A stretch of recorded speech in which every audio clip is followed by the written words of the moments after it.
So he said, إِنَّهُ كَانَ يُكْرَهُ تَسَرُّعْ إِلَى الْحُكْمِ. And this is something that we need to take heart.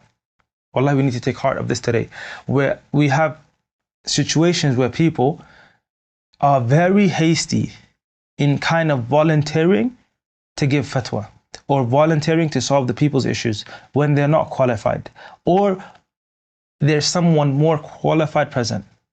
When there's someone more qualified present, then that person should be left to deal with these issues.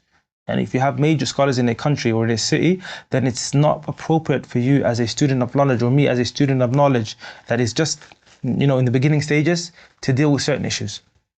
Rather, we leave them to the senior scholars or the senior students or the elderly people in our community who have studied for a long time. إِنَّهُ كَانَ يُكْرَهُ التَّسَرُّعُ إِلَى الْحُكْمِ. Right? And these issues that we see today, where people are kind of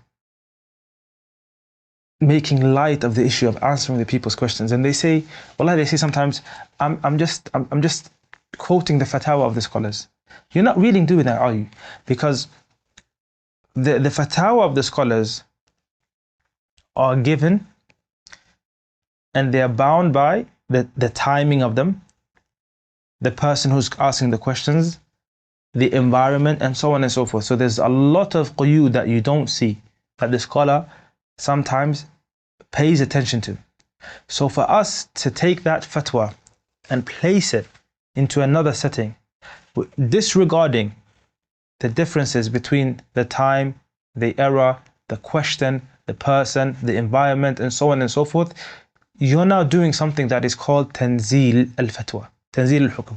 So there's an issue where you read the fatwa, right? You read the fatwa. You see the fatwa, the sheikh says he answers a particular question. And then you take that answer and you copy paste it into another situation, right? You copy paste it into another situation. What you've done is, you've taken the fatwa, right? The fatwa is obviously the ijtihad of the sheikh. But now your role in the process is to remove it from its settings and place it into a new setting. That is an ijtihad of its own. And that is something people don't pay attention to or lose track of when they're doing it, right? I just posted the answer to the question. La.